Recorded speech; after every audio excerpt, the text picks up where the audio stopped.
Okay, I think we should be good to go. It is 9:05, and I would like to commence. As I mentioned earlier, my name is Jenny Dowleth. I am a senior HR consultant at HRTorQue. I'm briefly leaving my camera on so that you can put a face to the name. It's always nice to know that we're not talking to an AI bot out there, but to an actual real person. So welcome to this morning's webinar. And I will share with you, obviously, the topic that we're going to go through. I know that you will be aware of it because you signed up for it, right? So welcome, and I hope you enjoy the webinar. I am going to switch my camera off now. Just in terms of housekeeping, if you have a question, please raise your hand. Charlene will give you access or the ability to speak, in other words, unmute you, and because I have myself on full screen mode. Thank you so much. And if you do have any questions, you can either ask it at that point in time, or you can ask it at the end. Generally, I prefer giving the opportunity to participants to ask at the end of the webinar. But if you feel you absolutely have to ask it in the moment, please feel free to put your hand up and Charlene will unmute you. Thank you so much.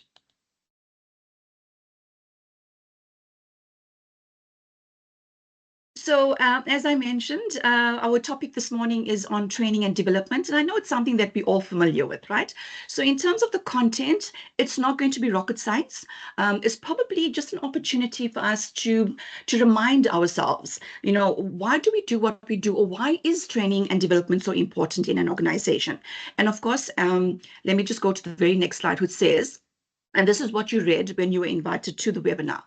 In today's fast-paced business environment, investing in employee training and development is not just a nice to have, but a critical necessity for organizational success. This webinar will explore why training and development is vital, the significant impact they have on business performance, and the potential consequences of neglecting employee growth. We will have some insight into how effective training programs can drive productivity, enhance employee engagement, and ensure your business stays competitive in the market.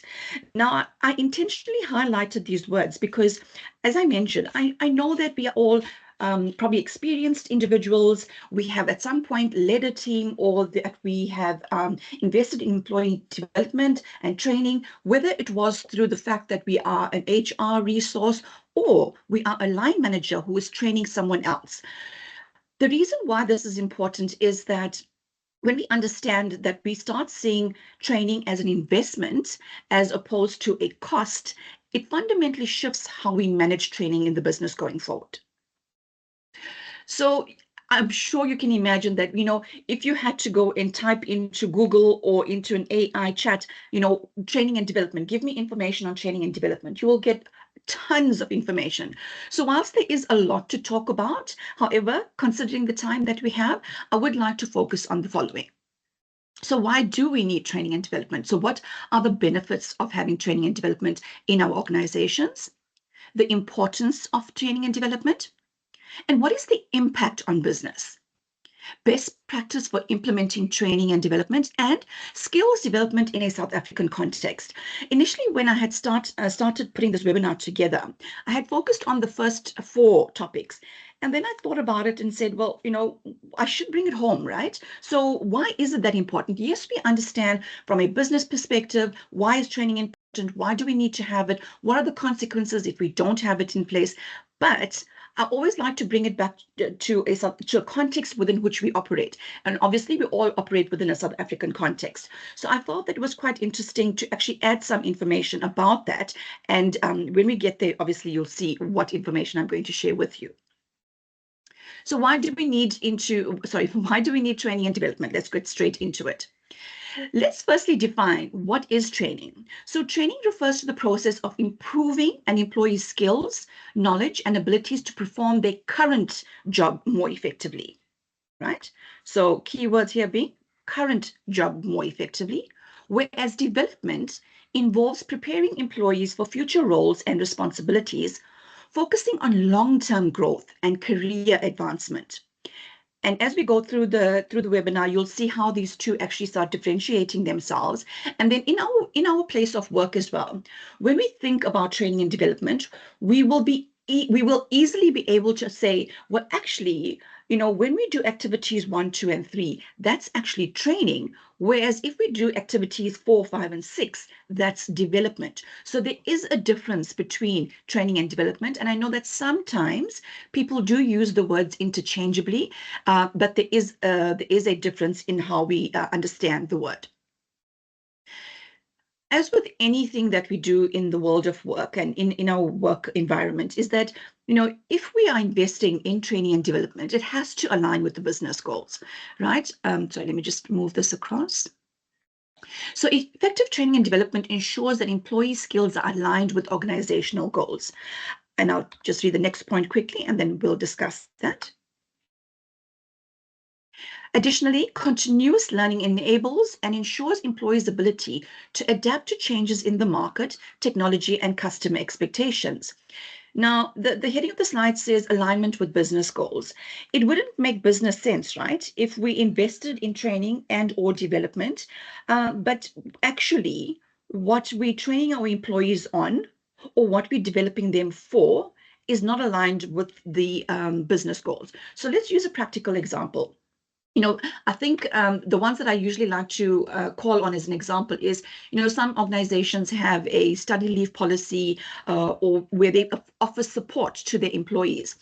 And we always say in these policies that, whatever it is that you're studying has to either enable you to do your job more effectively or is as part of your development. So in the same vein, if you are working in a sales environment, as an example, and you are currently a sales account manager, and I now decide, well, actually, I want to do HR management.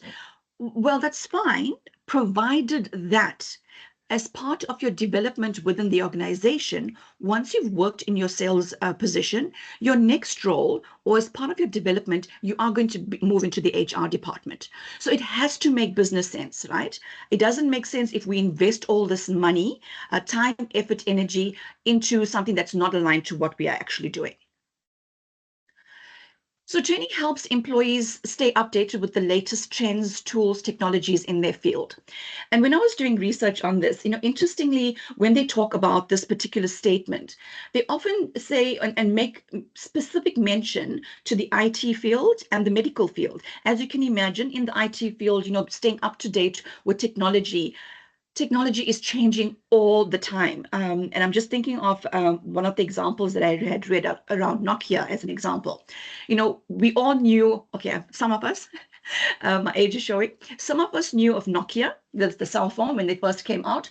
They were brand leaders, right?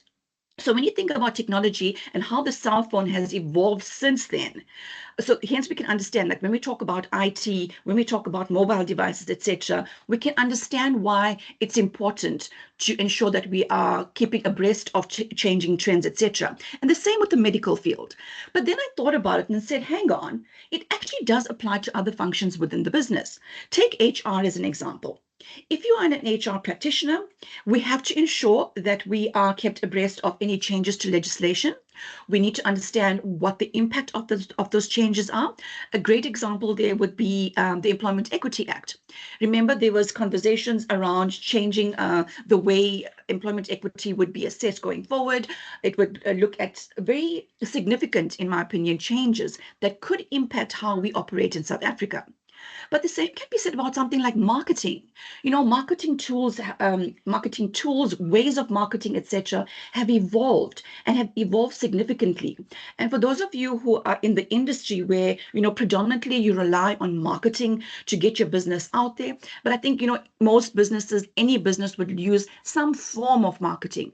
But if you're not kept abreast, or if you don't keep abreast of what is the latest marketing trend, you may find that some of your marketing initiatives could be outdated. For instance, some organizations would think, well, do I really need to use TikTok or Instagram or, some of the social media platforms to actually do advertising? Depending on who your target audience is, that may differ, right? So hence I'm saying that when we talk about keeping up with the latest trends, it is not limited to just the IT or medical field. It can apply to literally any function in our organization. And then, of course, training fills skills gaps and does improve competencies, making employees more effective in their roles. Training ensures that employees understand and comply with industry regulations and standards. I'm just going to read these and then I'm going to talk with you. Development programs prepare employees for leadership roles or different positions within the organization. Now, the gist of this slide basically, obviously, as the heading says, key reasons for investing in training is, sometimes we hear this, and I'm sure at some point in our careers, we may have heard this phrase of, sink or swim, or, it's a baptism of fire. That's all well and good, and yes, these things do happen. Sometimes when it's an urgent role and we need somebody urgently, and we need them to hit the ground running, another phrase that we're probably quite familiar with, those are all realities. However, I do feel that, we need to pause, think about if this person is not properly trained on the do's and don'ts in their particular roles, what are some of the risks that we run? And in some instances, the risks may not be huge, and that's fine. But I think sometimes it is a bit remiss of us as businesses, as HR people, as line managers, if we don't pause and think about it, even if it is just for a 10-minute conversation with a colleague or a 10-minute conversation with yourself to say, if I appoint Jenny in this role, what are the key things that I need her to understand? And yes, we do appoint people into roles because of some of the skills that they bring.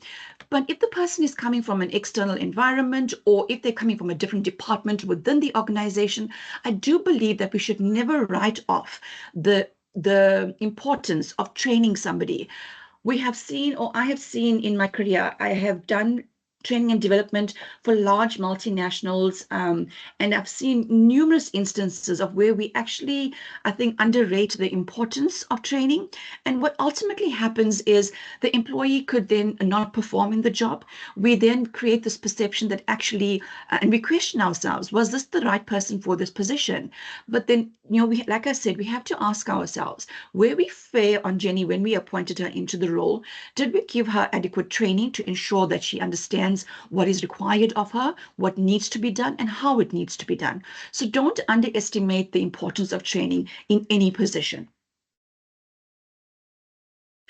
So what is the importance of training and development? There are three areas that it impacts, right? And I've broken this up into the impact on employee performance, like I mentioned earlier. It does impact on employee retention. And there's numerous studies, there are numerous papers that have been written on employee retention and what are some of the reasons why employees stay with businesses, right? And then, of course, what is the impact on business outcomes? Because ultimately, like I said, if we are investing, and remember, investment in training doesn't necessarily mean only financial investment. It could be investment of, senior leaders' time. We know that, I mean, if you think about it, and if we think of how skills development works, if some of you do your WSP, ATR, etc., there are categories in your training that you can actually allocate to. And part of it is, depends on who your trainer is. So for instance, if you are looking at at an accredited trainer and is a senior manager, you can actually claim back part of their salary as cost. So hence I'm saying that, the investment is not necessarily just a financial investment. It could be senior line managers' time, their effort, and of course the fact that, you could be training maybe half an hour a day, a week, 1 day a week, whatever that may be. When you drill down into the detail of it, it actually is some kind of investment. What I'm going to do with this particular slides and the next couple of slides that actually follow is that I'm only going to read the highlighting points. These presentations do get saved on our website, so you will have full access to it. So I don't want to spend too much time on reading the detail for you, but I do want to highlight the key important points. So when we talk about impact on employee performance, the key things for me to consider is that it does improve job performance and you do improve your skill. Think about a time when you were appointed into a role, and think of a good experience and a not so good experience. the reason why the one was better than the other, one of the factors, okay, it's not the only factor, but one of the factors that could have contributed to you being really successful in the job, really enjoying the job, was the fact that you received training. So you knew what was expected of you, you knew what you needed to do, you knew how it needed to be done. So it did improve your job performance. It does, and obviously, when you know what you need to do, when you're doing what is expected of you, apart from you feeling confident, you also give the people around you a sense of comfort that, listen, I am here to add value to the team. I am here to support the team. And yes, you did make the right decision by appointing me into this role. There is an element of increased job satisfaction and motivation. I can think about times when I personally I joined an organizations. I've worked for a couple of large FMC organizations, and there was one in particular where when I joined, unfortunately, so HR is HR, marketing is marketing, finance is finance, right? Wherever you go. However, there are nuances in the businesses that you work for. So when I joined this particular company, I got there on the first day. Never mind that I had a really horrible first day experience because no one was there to greet me, no one was there to welcome me. So that already got me like, Jenny, is this exciting or not? But when I got into the role, because the assumption was made that I knew everything in HR, and yes, I am an experienced HR practitioner, but we don't know everything about everything, right? Furthermore, in that particular company, I needed to understand the nuances within that industry, because even though it was an FMCG organization, the way they did things were slightly different from what I was accustomed to. It wasn't a great learning experience. It wasn't a great time in my career either. So, like I said, I tried to use practical examples of where, we mustn't fool ourselves that, no, do we really need to train the person? No, we don't. We'll just get on with it. Please don't underestimate the value of, even if, like I said, it is a half hour that you spend with the person, an hour that you dedicate to developing somebody so that they are more effective in their jobs. And then, of course, when you train people, there is career growth. And then it also does help you. I know this word may be used quite loosely, that there could be some work-life balance, because something like time management that helps individuals understand or learn tools of how to make sure that, I get done what I need to get done in my job, but at the same time, I can stop at a reasonable hour. That way I have time to spend with my family. Excuse me. Talking about career growth, just the other day, and I think I saw that this particular person actually joining the training, the webinar this morning, is, when we talk about career growth, when we think of the younger generation coming into the workforce as well, they don't know what they don't know. Right? They would have gotten all the theory at their tertiary education. They will understand the concepts, whether it's HR, marketing, finance, warehouse and distribution, whatever it is, they will understand the theory, absolutely. But when they actually in a job, that's when they start obviously putting that theory into practice. And let's take HR as an example, because I feel like, even though other functions can be equally as a good example finance, but let's use HR. So in HR, there are a number of sort of subsets within it. In HR, you get performance management, you get recruitment, you get training and development, you get leadership development, you get change management, you get organizational effectiveness. So there's a number of subsets. In some industries, all of that may be sitting with one person. In other organizations, they may break them up. So recruitment and selection or talent management may be a role, and then a learning and development may be another role, and then an HR officer type administrator could be another role. So when they come into these jobs and they don't quite know, what their niche is, a great opportunity for them to understand that is, when you're training them, expose them to the different aspects of HR so that they can then decide, actually, this is me, I don't particularly like recruitment, but I'd like to learn it so that I can understand, and I've got a comparative. So when I do my learning and development stint, I can then make the decision, is it learning and development that excites me more, or do I feel I could add more value because I actually prefer doing recruitment and talent management? So don't underestimate, again, the value of giving giving employees an opportunity to being exposed to the wider areas within which they work so that they can actually find the area that they most enjoy and they probably would be most impactful in. Continuing on the impact on employee performance is enhanced innovation and creativity. Think about it. You love your job. It's exciting. You understand what needs to be done. You're doing really well. One, you understand what you're doing. Two, there is a sense of confidence. And now you're feeling relaxed. You're feeling calm. You're feeling confident. You're feeling motivated. All of those positive feels could possibly lead to innovation and creativity. And I say possibly because it does depend on the individual's appetite as well, right? So we mustn't negate that the fact that we're working with humans and not all humans are the same.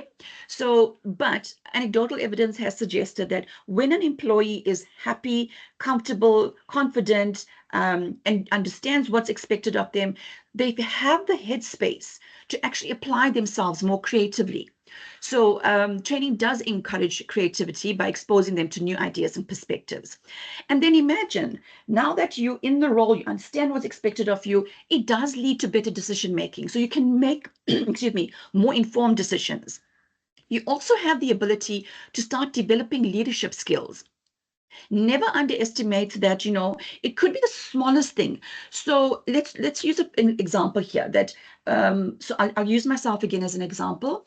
I am the senior HR consultant, and then we have junior consultants, and then we have HR administrators, and then we have graduates and interns in our structure in HRTorQ. And so what I didn't underestimate, and I never ever do, is understanding that, because you've got such a young team working with you, is their enthusiasm to want to learn more. And you never know that when you are actually engaging with them, when you're training them, when you're developing them, sometimes the smallest action that you take could be a lesson in leadership development.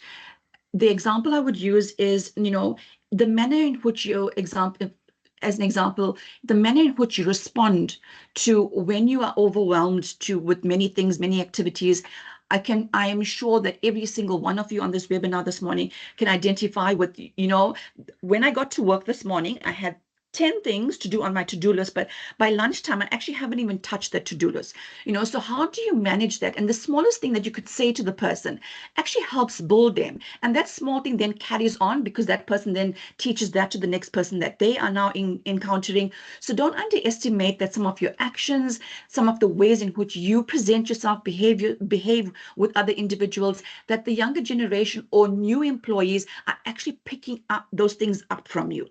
So so don't underestimate the fact that, the smallest thing that you do could really impact somebody's ability to grow, develop, and become a more effective leader. Let's talk about the impact on employee retention. Like I mentioned, if you're into talent management, etc., one of the key areas that you would look at is employee retention. So anecdotal evidence, again, has suggested that a happy employee feeling confident, having the ability to grow and develop does reduce turnover because they are more likely to stay with you because they can see they are experiencing firsthand, actually, HRTorQ values me. They are investing in training me. They are investing in developing me. Because remember, development is preparing you for the next role. And there's a culture of continuous learning. So, and Lungi, I'm sorry, I'm picking on you this morning because I'm sure I saw you join the call, the webinar, is one of the things that we've started doing more actively. So we've always done this in HRTorQ, but something that we're doing a lot more actively is that, as it's easy as HR practitioners to want to make sure that, people in the organization are trained, that we make sure departments are trained, but sometimes we forget about ourselves. So we've actively started having training sessions and development sessions once a week where different members of the team actually train on something. So we did a survey, we analyzed what are some of the key areas that individuals want to learn. So we're actually building a really robust, meaningful training schedule which addresses key needs and requirements of the team. So there again, you're not doing what you think should be done. You are you are engaging with your employees to say, what are some of the skills you feel you need, right? But like I said, it must be aligned to what your business does. And then again, like I said, self-assurance, confidence. I feel confident because I understand better. An employee who is well informed, who has been trained, who is feeling appreciated, acknowledged, etc., does feel a lot more self-assured. And you see it. I mean, think if you pause, you think about somebody that you've invested in their training when they first joined or when they moved to a different role. Think about that particular person as to opposed to maybe you saw a colleague who had a new team member that joined and they hadn't invested in them. And I'm using these examples, and I can tell you that, whilst they may sound far-fetched, what I've learned is that we don't assume that they are far-fetched, because not everyone invests in training as we assume people would. And like I mentioned, your morale and motivation. So you're feeling appreciated, you're feeling acknowledged, you're feeling that the business is invested in you as much as you are invested in them. So that improvement in morale and motivation is impacted. And then change management. Now, when I read this, and I'm like, is this really it? But when I read more on it, it actually made perfect sense in that, you know, well, think about the last, what's it been, 4 years, the last 3 to 4 years of, when COVID happened. It wasn't just South Africa, it wasn't just Africa, it wasn't just Europe, it was the entire world that didn't know what to do, how to do it, how to make sure we are effective, how do we make sure our business continues. And unfortunately, those businesses, for various reasons, some of them didn't make it through. But when those changes happened, not every organization was able to bring in the change. I remember there was a time when, if you talked about working from home, it was like, what do you mean? Like, why would you want to work from home? Because it's not a concept that we actually embraced. But what COVID taught us was that you can actually work from home, and the business can actually still continue, and the person can be productive. The point being that, when you invest in training, when people start understanding what you're doing, why you're doing it, how you're doing it, when these changes do happen in business, it does help them to cope with the change. So don't underestimate. Like I said, I think the one thing we must always remember is that, and I'm not saying you don't, is that we're dealing with humans. Humans come with a vast range of emotions, and not everybody responds in exactly the same way as we do. Some appreciate change, some say they don't mind change, but actually they do. So, when you equip them with the tools, the mechanisms, and an understanding of why there's going to be change, it helps them cope with the change. So don't underestimate the value of when you are bringing about change, whatever it may be. It could be a change to a policy. So as an example, when I like using this example because it was quite a significant one at the time. Remember the time when the smoking policies were organizations had to implement revised smoking policies, because you now no longer could just smoke in any area. So when that happened, how do some organizations respond to that? Where some organizations just put up a notice and said, smoking is not prohibited, is not allowed in these areas, and this is where your smoking areas are. Whereas other organizations went through a process of saying, yes, we've heard about this change to the smoking laws in South Africa. In order to align to that, this is what we're doing. Having that conversation made some employees more accepting of these changes. So the fact that you educate people on why you're doing what you're doing, there is a greater possibility and likelihood that they will appreciate and work through the change. Impact on business outcomes, as you can imagine, if you have a productive, motivated, confident individual, it will definitely help your business grow. Compliance and safety. Now, in any business, irrespective of what you do, there is some element of compliance, right? When we talk about compliance and safety, we also sometimes just automatically go to your more industrious type organizations, like in the mining industry, or even if you're in a warehouse, using a forklift or a hoisted truck, we talk about that kind of safety. But safety is important in any workplace. As an employer, we are responsible for our employees when they are at work to make sure that they have a safe working environment. So making sure that employees understand, for those of you who work in the environment of where it's a manufacturing environment, or whether it's any type of sorry, there's a word I'm looking for. Any type of factory environment. Yes, not manufacturing, into a factory environment. Think about if you are OSH compliant and ISO, etc. There was a time where you could just, consciously and confidently walk through the factory, being mindful of where you could and couldn't walk. But then when stricter regulations came into place, we actually had to demarcate where you should be walking. So, minor things like that, but has major impact. So don't underestimate that wherever you are, in any industry, in any business, that safety of our employees is absolutely critical when they understand why you have it in place. Think of an office environment. I remember I worked for, like I said, a large FMCG, and we always had your SOPs, etc., for working in the factory environment.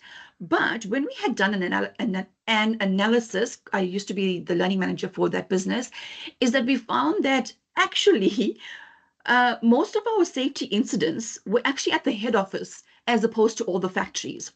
And the head office incidents were things like employees not holding handrails, so not walking up and down stairs safely. Think about in your environment when people are walking up or down, how often are we either texting on our phone, or we on the phone, or we walking with our laptop, our phone, our coffee, and everything up or down the stairs? The other is burns from hot water using a coffee machine. So those are small things, but but important things. So be sure that in the environment that you work in, people understand the importance of working in a safe environment. And then, of course, can you imagine the ideal utopia type environment where Jenny knows what she needs to do, Charlie knows what she needs to do, Nikki knows what she needs to do. They form this really exciting, value-adding, powerful team. So it does impact team performance. When everyone knows what they need to do, you become a lot more effective. Whereas so let's take a practical example. You have a team of 5, 3 individuals know what they need to do, how they need to do it, etc. Then you have 2 colleagues who unfortunately weren't trained for whatever the reason may be, and they're feeling quite overwhelmed. They're feeling they're out of their depth. They're feeling, I don't know what I need to do here. I'm not sure that I can do this. It does impact their motivation. It does impact their confidence. Whereas if you had 5 individuals who have all been trained, they understand the who, the what, the how, imagine, like I said, what a dream team that would be. And then, of course, communication. Don't underestimate the importance of communication. I remember when there was, when we brought graduates into the businesses that I worked with, one of the key things, and I think some of you may be experiencing this at some point, is because the younger generation these days speak on messaging, whether it's WhatsApp or I see my age showing, right? Whatever social platforms that they use, is that there's a specific way in which they speak. And what that translates to sometimes in the business environment is that you find that they either speak with less formality, or they use acronyms that they understand, and some of their communication may not necessarily be professional. So don't ask. So one of the things that we did is that we used the opportunity for when new graduates came into the business, we had a communication skills training course where we talked about when drafting emails, or when engaging with senior managers, when engaging with colleagues, how do you do that so that you come across professionally?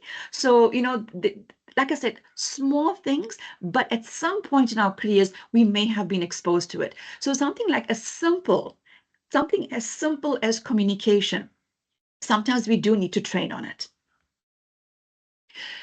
So what happens if training and development are neglected? And this is the polar opposite of what is the benefit of doing it. So you would have remembered these three areas, right? We talked about improving employee performance. I just want to move this on my screen, sorry. So we talked about improving employee performance, reducing turnover, and growing the business. So this is obviously the polar opposite, but I think what's important to understand here is that, look at the detail. So your skills gaps and are reduced, and your efficiency is reduced. Like I mentioned, the entire time I've been talking about how when you are not aware of, or when you are not feeling confident, there's consequences to that lack of understanding. Decreased motivation and engagement, because I don't feel appreciated. I don't feel like I'm growing in this organization. I don't feel like anyone takes my development seriously or my training, that they think I need to be trained. So, that's the detail behind each one of these points. And then, of course, it absolutely given that turnover is not only the only factor is not just whether a person has been trained or not. It does depend on other factors, right? There are other variables that impact turnover. But a key factor, if you had to think about in your organization, if you had to do not all organizations do this, right? Where you have exit interviews. But if you had to do a survey of all of your exit interviews, I can almost guarantee that at least 50% of the employees who had left your organization would have said that I felt I needed to develop, or I felt like I wasn't receiving the adequate training. I had actually done an analysis, it probably was about 18 months ago, for a really high-end investment organization, so really high-end. So the level of the employees was at a very high level from a finance perspective, tax, etc., etc. Things that you cringe when you hear about it, because like, oh gosh, that's a tax person, or that's an investor, and they had really nice job titles. But one of the challenges they had was very high turnover. And luckily, one of the things they did do effectively was they actually did do exit interviews. Now, given not all employees will be totally honest, because you don't want to burn your bridges, but we asked a question in a way that solicited or elicited the response to say, do you feel you could have done better if you were trained? Do you feel that we invested in your development? And then in those instances, employees don't feel like, if I say yes, I'm going to be victimized, or if there's a job coming that's available later down the line, that they won't consider me. So it was in a way that was used to be constructive, so that as an organization, the organization could get better. But the point being that the results, when I analyzed the information of the exit interviews, was that actually it was 75%. I remember it so clearly because I am extremely passionate about training and development, is that 75% of the individuals who left had actually left because they felt stagnant in their jobs. So don't underestimate, like I said, people coming in with experience. If someone like, some of you may have been in your jobs for 10 years. It doesn't mean you don't need training and development, right? So the time in job doesn't necessarily equate no training required. Because like I said, if you are keeping up with trends, etc., and changes in the industry, there will always be an opportunity to train and develop. And then think about the fact that, getting a new employee does cost. And not necessarily, like I said, in financial terms, but it's the line manager's time, it is the HR person's time, it is setting up the interviews, it is developing the interview guides, it's the whole ambit of the entire process. So it does come at a cost. And the risk to business is that you are lagging in comparison to your competitors. So if you don't keep up, and I'll use the consulting business as an example. As you can imagine, I mean, when you're in the industry, you understand how much competition you have out there. And if HRTorQue didn't keep up with the latest technology, whether it's from a payroll perspective or an HR perspective, and if we're not constantly, developing new exciting offers or services that we can actually give to clients, we have very strong competitors out there. So it is quite important that you keep yourself relevant. And in comparison to your competitors, you actually are a cut above them. And then, of course, if you don't invest in training development, there's a possibility that you're non-compliant with industry standards.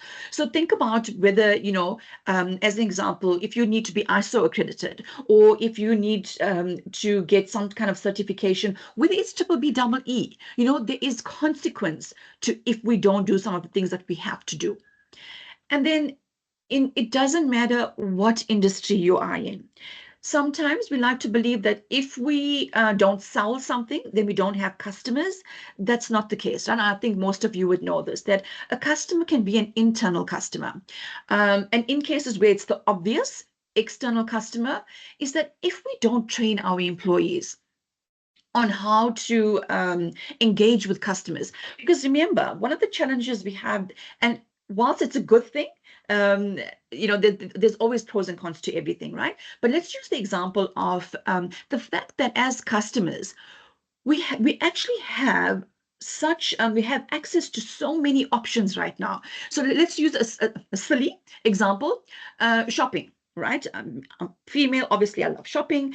I can decide whether I want to go to Edgar's, Woolworths, Truworths, Foschini, whatever the place may be, Zara, high-end, whatever it may be, right? But if I have a positive experience, I'm more likely to go back to that particular customer. It is, and yes, absolutely, cost of the merchandise that I purchase will impact that. But I also have the option of deciding whether I go to the Truworths in Pavilion or the Truworths in Galleria, right? So it may come down to my experience with them. So don't underestimate that whatever that customer is, if we're not keeping up with trends, something simple like, good morning, ma'am, how are you? How can I help you today? As opposed to, you get to the till and there's like cash or card, and I'm like, whoa, okay, good morning to you too. So those are small things but real things, and those are real life examples that I can share with you. Okay, sorry, it's doing something strange here because there we go. So best practice for implementing training and development. I'm going to move Charles, I'm going to move you around again. Designing effective training programs. What does this mean? Like I said, in order to be effective, we have to ensure that whatever training initiatives we put in place, they have to be aligned to business goals. So in order to do that, you have to do a needs assessment. Sometimes we assume that this is the training that somebody needs. Remember, I used the example earlier of where I said in HRTorq, we did a survey to ask our employees, what training do you feel you need? So it's a nice way to, to gain an understanding. So never underestimate the value that a needs assessment can give you. And then, of course, like I keep mentioning, it has to align with business goals. And then it's to tailor your content. Remember, I spoke about the safety in the workspace. Someone may think that because I work in a head office environment, I don't necessarily need to know anything about safety, but maybe you do. So make sure that you understand your content, that it's aligned to what your business does, etc. And then, like I mentioned, remember we talked about keeping up with trends, etc. I remember there was a time when training. The only time we thought training was training is if we had a person standing in front of us, so face-to-face training. So that was training. And there are some organizations and there are some people who still believe that like me talking to you over a computer screen, that's not training. So some people still believe that face-to-face is the only time we can actually call it training. But technology has advanced, the way we operate has advanced. Now we can do e-learning, we can do virtual workshops, or you can do a blended approach. So it's a combination of two. And think about some of you may have studied remotely or through organizations as a UNISA, as an example, where you don't need to be physically at a lecture for you to learn. So think about how you can leverage technology. And sometimes, it may be more efficient. So if you are a business that is based in various locations, what could sometimes work more effectively is if you do a virtual workshop. We've got a number of clients who are based in different areas, and even different continents, different countries. And when we do the training for them, it obviously has to be via a Teams call or a Zoom call, but those opportunities are there. There was a time when we couldn't do that, right? But we are at the time of technology where we can actually do that. For me, this is an aspect where I think we can quite easily think that we don't really need to know whether it's working or not, because I mean, we would have done our due diligence when we developed the training program. But like I said, never underestimate the value of feedback. Because if you have put together a training program, as an example, to do communication skills, right, to improve communication skills, and you assume that the content is, well, this is it because I'm the expert, so I know what needs to be in there. But what I found, and it made a massive difference, is that, when we did the first couple of training interventions, we then did a survey to say, did the training meet your expectations? If not, what was missing and what would you like to see more of? So that also allows to get feedback and to allow for continuous improvement. Never think for a minute that, the content that you have today is the content that you're going to use next month. Something could change. I'm just thinking, like I said, of employment equity. Right now, employment equity says we need to do 1, 2, 3, and 4. Come September, we may need to do 1, 2, 3, 4, and 5. So don't so always allow yourself the opportunity to make sure that you are refreshing your training modules and that you are getting feedback to assess whether it is adding value, whether it is helping employees grow, understand, develop, etc. Okay, then, and finally, in the 10 minutes that we have left, I know I've been talking quite a lot, obviously, and I'll try to go through this quite quickly. And here, what I wanted to talk about was, I'm definitely not reading any of this. And the reason why I put it in the content, though, was that, like I said, this does get saved on our website, so you can go and access it. This is basically drawn out of the Skills Development Act, which was promulgated in 1998. So there was a reason why we put the Skills Development Act in place in South Africa, right? And that was to develop skills of the South African workforce, increase the levels of investment and the competitiveness of employers, encourage employees, etc., etc. So you can read this, but there was reason behind the actual act. Okay. And I'm pausing there because I also know that, when you quickly go through something and then these little tools just appear and then they disappear. So you will have this, you will have access to this, you will understand the reason behind the need to have a Skills Development Act in South Africa. Now, how does everything that Jenny has been talking about nonstop for the past 50 minutes tie in with what we need to do? There's a skills levy. Now, in South Africa, an SDL, skills development levy, is imposed to encourage learning and development in South Africa and is determined by an employee's salary bill. The funds are used to develop and improve skills of employees. So for those businesses that actually do contribute to an SDL, you would understand that it is necessary. You understand why it's there. You understand how it's calculated. But who is required to pay? Basically, any employer with an annual payroll exceeding a certain threshold, currently the threshold is 500,000, has to contribute 1% of their total payroll to the Skills Development Levy Fund, right? So it's 1% of your total payroll to the SDL fund. And what makes up your total payroll? It could include overtime payments, leave pay, bonuses, commissions, and any lump sum payments that you have done. So, like I said, for those of you who your businesses are in excess of 500,000, you will be paying an SDL, and if you're not, you should be paying. And how you do this is that you complete a EMP 201 monthly, and this is submitted to SARS. Who is excluded from paying an SDL? Employees employed through labor brokers, retired employees who are receiving retirement allowance through companies, learners who only receive a stipend, and then true independent contractors. So how is this skills levy distributed? Yes, we imagine, right? Let's look at it practically. We have thousands of organizations in South Africa. So where's this money all going? Okay, I know that's a sensitive topic, but let's just think about it. Let's take all the emotion out of it and let's think about it realistically and from a theoretical perspective. There's this pot called a skills levy fund. 49.5% goes towards what we call discretionary funding. And I'll talk a little bit about that just now. 10.5% goes as an admin fee. And then 20% goes into a national skills fund. So think about our national skills framework. And then 20% goes into mandatory funds. So let's quickly look at what is a mandatory fund. To claim back your mandatory fund, now remember, your total payroll exceeds 500,000, you're paying 1% of your total payroll. You can actually claim back 20% of the 1% contribution. So let's be clear about this. You don't claim the full 20% of your full contribution. It's 20% of the 1% contribution. And one of there are a number of criteria. There's actually 6 criteria. I'll include it in the slide and save it so you've got access to it. But 2 of the most critical criteria is that you have to submit a WSP, which is your workplace skills plan, and an ATR by the 30th of April each year. So you know that this is where, for those businesses who actually do your skills reporting, this is when you need to do that.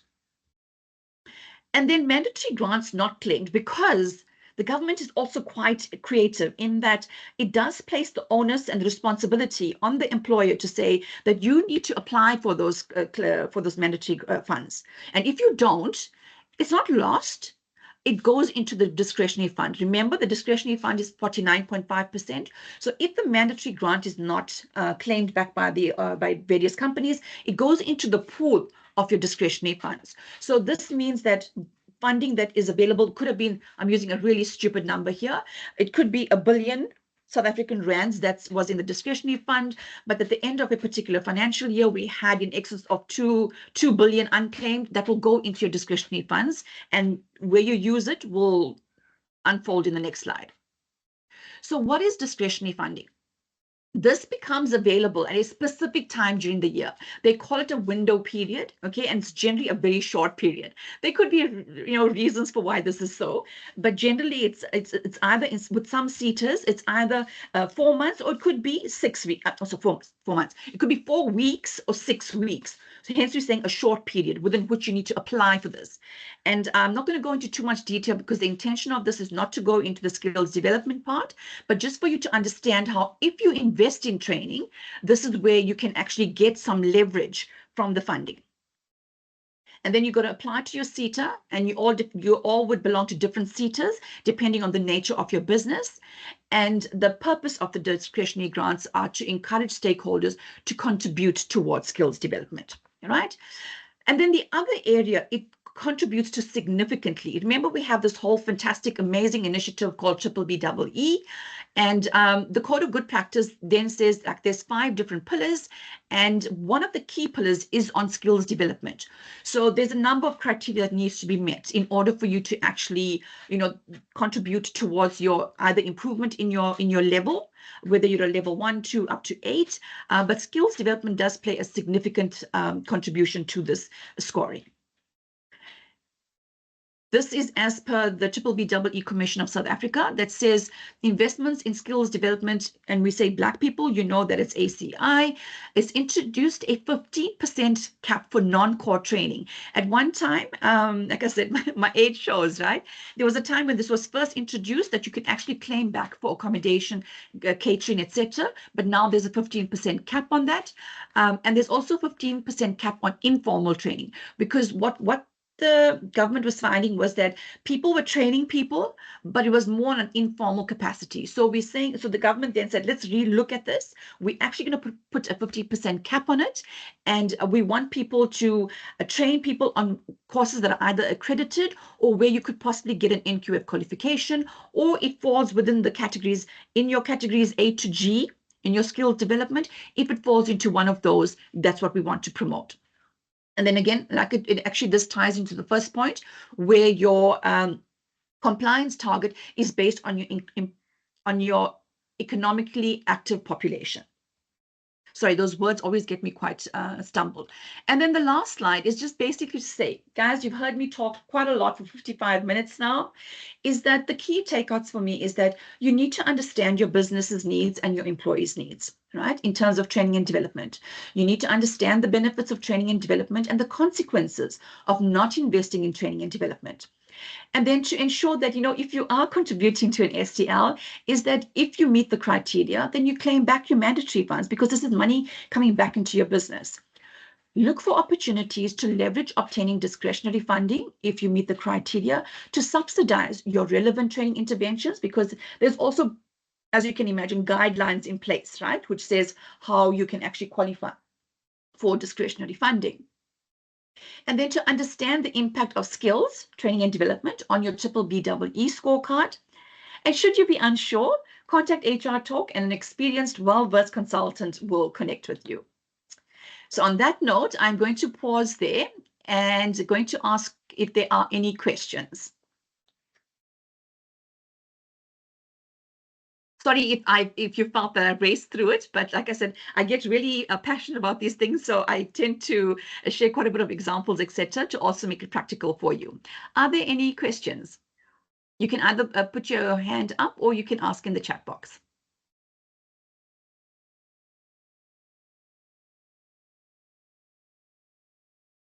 Okay.